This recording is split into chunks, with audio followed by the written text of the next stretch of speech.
First we get a half a cup of Elmer's glue or any white glue you might have at home.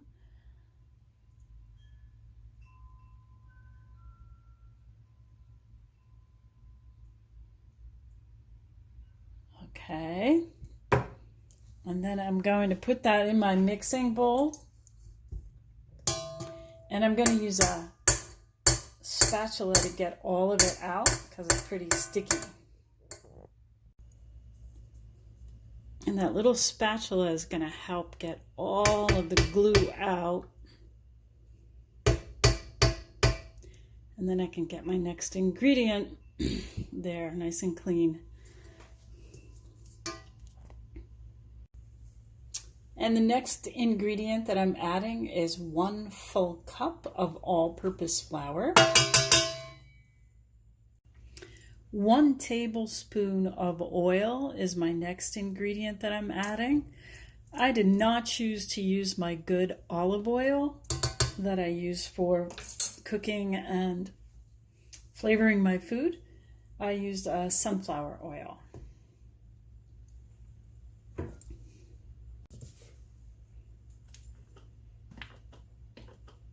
I'm using a tablespoon of St. Ives avocado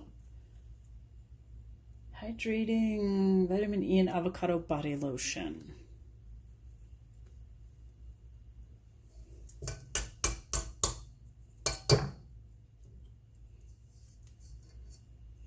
That's going to make it smell good too.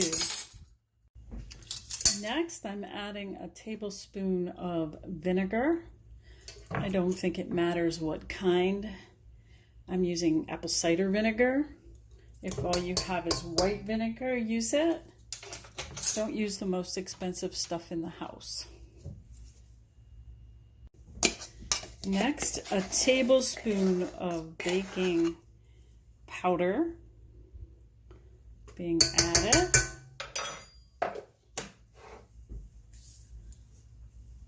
We need half a cup of water.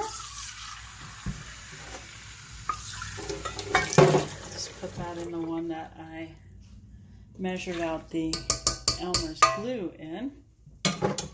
And a 1/3 cup of corn flour. So last but not least is my 1/3 cup of corn starch I'm using. Could be corn flour or corn starch. Now we'll start to mix it up. I'll put the mixing blade on and let it go.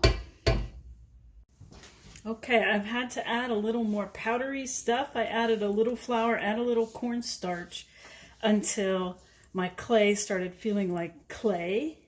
And now I'm wedging it in the kitchen on my wooden butcher's block, which is part of my countertop, and just adding a little bit of powder as necessary to keep it from sticking to my hands.